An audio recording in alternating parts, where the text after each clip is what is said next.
여러분, 안녕하세요. 오랜만에 인사드리네요. 어느새 가을색으로 물들었던 단풍이 낙엽이 되어 떨어지고 있습니다. 건강한 생활을 위해 따뜻한 옷차림과 적당한 수분 보충, 꾸준한 운동 잊지 마시고 활기찬 11월 보내시기 바랍니다. 오늘 이야기할 도서는 눈물의 짜장면입니다. 잔잔한 감동이 있는 동화향기 창작 아동도서 가난과 꿈이라는 주제를 다루고 있는 마음 따뜻해지는 도서입니다. 우리 아이들은 가난이란 단어를 알지만 경험을 해보지 않았기 때문에 주인공 이야기에 많이 공감하지 못할 것 같지만 이 동화에 담겨있는 희망을 향한 용기와 새로운 의지를 체험하게 됩니다. 그럼 어떤 이야기인지 책 속으로 들어가 볼까요? 눈물의 짜장면. 글 이상배, 그림 백명식. 토요일이다. 늦잠을 잘 수 있는 날이다. 하지만 동수는 여느 날처럼 일찍 일어났다. 한잠에 빠진 동배와 방울이의 잠을 깨울까봐 조심조심 자리에서 일어났다. 판잣집 밖으로 나왔다. 맑은 하늘에 새벽달이 떠 있었다. 동수는 희부만 새벽빛을 헤치고 산길을 달렸다. 하루도 빠짐없는 이른 발걸음이지만 토요일은 마음이 더 급했다. 밀린 집안 살림을 한꺼번에 하기 때문이다. 빨래하고 독에 물을 채우고 판잣집 주위 묵정밭에 푸성기도 가꾸었다. 아파트 상가에 신문 보급소가 있었다. 문을 열자 잉크 냄새가 훅 풍겼다. 동수는 신문에서 풍기는 종이 기름 냄새가 좋았다. 어서 와. 본지는 세워놨으니 빨리 광고지 끼워. 소장님이 동수를 반갑게 맞아주었다. 벌써 배달을 나간 친구도 있었고 이제 광고지를 끼우느라 정신없이 바쁜 친구도 있었다. 요새 갑자기 광고 안내문이 많아졌네. 광고 효과가 좋아야 할 텐데. 소장님이 밝은 표정으로 말했다. 광고지 없으면 신문 배달을 책임지고 있는 소장님과 배달원의 수입이 줄어든다. 신문 뭉치가 무거워 배달하기 힘들어도 광고지가 많으면 발걸음이 한결 가벼웠다. 동수가 배달하는 신문은 200부가 조금 넘었다. 그전 같으면 면수가 적어 한 번에 옆구리에 끼고 돌릴 수 있었다. 그러나 지금은 면수가 늘어나고 광고지를 몇 장씩 끼우면 100부 정도밖에 들 수가 없어서 2번 나누어 배달을 해야 했다. 동수는 익숙한 손놀림으로 광고지를 끼워 넣었다. 서울로 이사온 해인 3학년부터 시작한 신문 배달이었다. 6학년인 지금까지 4년을 배달했으니 손놀림이 기계처럼 빠를 수밖에 없었다. 그뿐 아니다. 배달하는 시간도 누구보다 빠르고 어쩌다 한두 집 빼먹는 배달 사고도 없었으며 비가 오거나 눈이 오는 날 신문을 잘못 던져 물에 젖는 일도 없었다. 신문 배달원은 아저씨 아주머니들이고 초등학생은 동수 혼자뿐이었다. 그전에는 어린 배달원이 많았지만 지금은 아저씨들은 배달을 전문으로 하는 직업이고 아주머니들은 한 아파트 지역만 담당하는 아르바이트를 하였다. 동수가 제일 먼저 배달하는 곳은 사무실과 가게들이 줄지어 있는 도로 주위와 시장터 가게들이다. 신문이요! 하고 외치지 않아도 되지만 동수는 꼭 큰 소리로 외쳤다. 새 소식을 빨리 전해주는 뿌듯한 마음이 들기도 하고 왠지 그렇게 소리라도 외쳐야 답답한 가슴이 트이는 것 같았다. 시장터 배달은 금세 끝났다. 이제 산동네 아파트로 올라가야 한다. 그곳은 몇 년 전까지만 해도 꽤 높은 뒷동산이었다. 어느 날 갑자기 나타난 불도저의 힘은 굉장했다. 상등성을 사정없이 깔아뭉개고 가슴을 콱 막히게 하는 15층짜리 아파트가 여러 동 들어섰다. 동수는 그 아파트를 바라보면 가슴이 쿵쿵 뛰었다. 아버지의 모습이 어른거렸기 때문이다. 2년 전 아파트 공사가 한창이던 어느 날 아버지가 5층 높이에서 떨어지는 사고를 당했다. 등짐을 지고 사다리를 오르던 아버지가 발을 헛디딘 것이다. 동수는 아파트가 와르르 무너지는 꿈을 꾸기도 했다. 미운 거였다. 하지만 지금은 그때만큼의 미움이 사라졌다. 아파트 단지는 신문 구독자가 제일 많은 곳이다. 동수는 신문 뭉치를 옆구리에 끼고 뛰었다. 어른 배달원들은 자전거나 오토바이를 타고 배달을 하였다. 동수만 아직도 두 발로 뛰었다. 하루 이틀 배달할 것이 아니라서 자전거를 갖고 싶었지만 그 바람이 쉽게 이루어지지 않았다. 큰맘 먹고 조금씩 돈을 모아보았지만 그때마다 돈 쓸 일이 생기거나 엉뚱한 일이 터지곤 하였다. 지난 여름의 일이다. 방학이 시작된 날이었다. 아파트 배달을 마친 동수를 공군 아저씨가 불렀다. 동수야! 시원한 사이다 한 잔 마시고 가. 경비인 공군 아저씨는 동수를 친절하게 대해주었다. 아저씨는 동수 아버지가 아파트 공사장에서 일을 하다가 사고를 당한 것도 알고 있었다. 너 자전거 필요하다고 했지? 네. 마침 주민 한 분이 싸게 판다는 자전거가 있거든? 그래요? 새거나 다름없어. 아저씨, 그 자전거 좀 볼 수 있어요? 공군 아저씨는 동수를 데리고 지하실로 내려가 자전거를 보여주었다. 어때? 좋아요. 6만 원까지 깎아놨어. 6만 원요? 동수는 얼른 마음속 계산을 해보았다. 비밀 금고에 모아둔 돈. 아직 많이 모자라는 금액이었다. 아저씨, 조금만 기다려주면 제가 살 수 있어요. 그래라. 시험 삼아 타보겠니? 공군 아저씨가 열쇠를 풀어주었다. 동수는 자전거를 타고 아파트 마당을 한 바퀴 돌았다. 안장 높이도 알맞고 핸들 높이도 양손에 꼭 맞았다. 동수는 드디어 자전거를 갖게 되는가 싶었다. 동수는 공군 아저씨에게 자전거를 꼭 사겠다고 다짐하고 집으로 달려갔다. 어두컴컴한 판잣집 방에 들어서자마자 구석에 있는 안전뱅이 책상으로 달려갔다. 서랍을 열고 깔아놓은 신문지를 들추었다. 명심보감 책이 있었다. 책갈피에 37,000원이 있었다. 동수의 비상금 재산이다. 며칠 후 신문 배달료를 받게 된다. 자전거를 갖게 되는 꿈이 이루어질 것이다. 동수는 공군 아저씨를 만날 때마다 아저씨!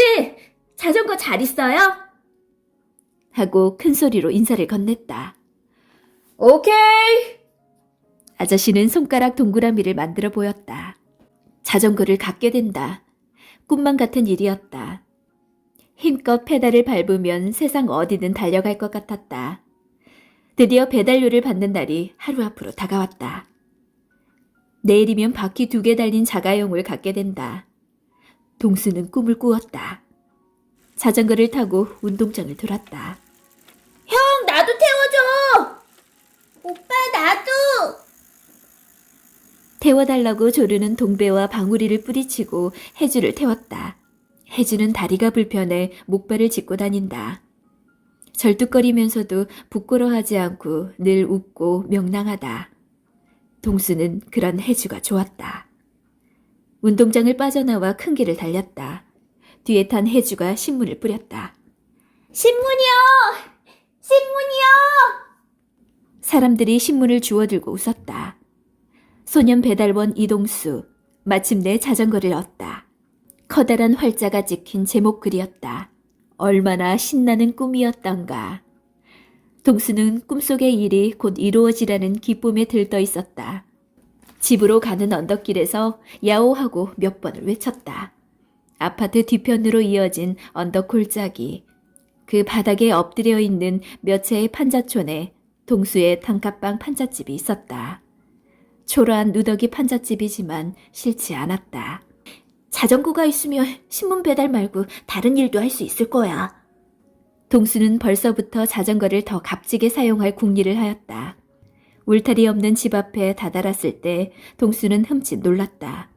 찌그러진 문짝이 활짝 열려 있었다. 왠지 불길한 생각이 스쳤다. 동배야! 대답이 없었다.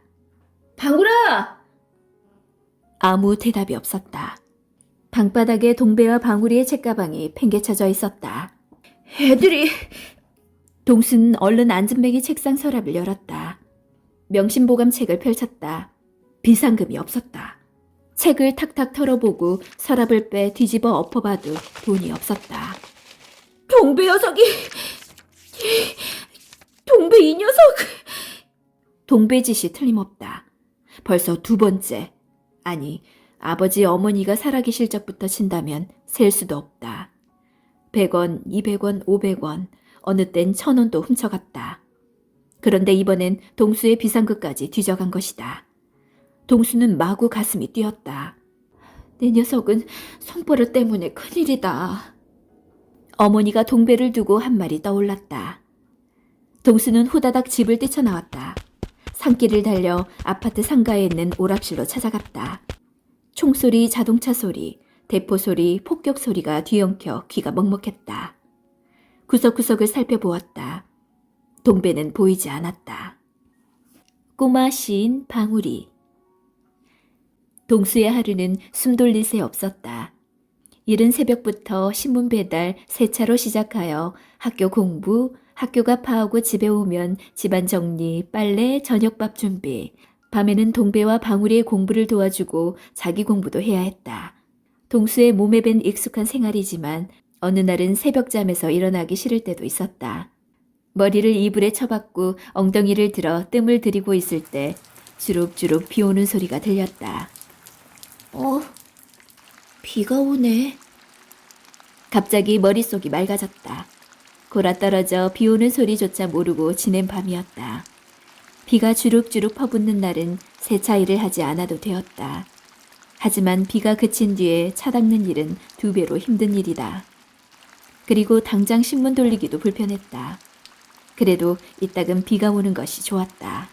일요일인 오늘은 아침부터 비가 내리더니 하루 종일 죽죽 쏟아졌다.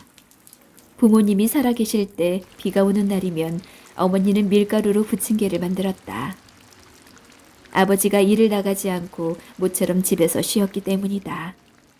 어머니가 배추잎과 고추를 썰어놓고 만든 부침개를 안주 삼아 아버지는 막걸리를 마시며 떠나온 고향 이야기를 자주 하였다. 지난 시절 어려웠던 농사일이 그래도 사람들이 할 수 있는 가장 좋은 일이라면서 언젠가는 다시 고향으로 돌아가 살자고 하였다. 살기 힘들고 험한 도해지에 나와 너희들을 고생시키는구나. 아버지는 삼남매의 뺨을 어루만져주며 안쓰러워했다. 힘들고 어려워도 조금만 참자.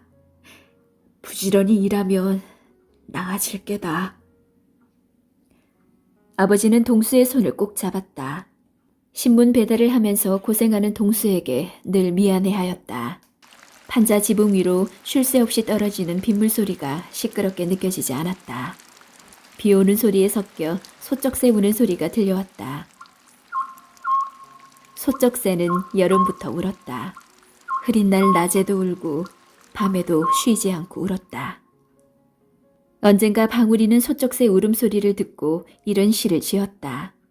소쩍소쩍, 소쩍새가 운다. 왜 우는 걸까?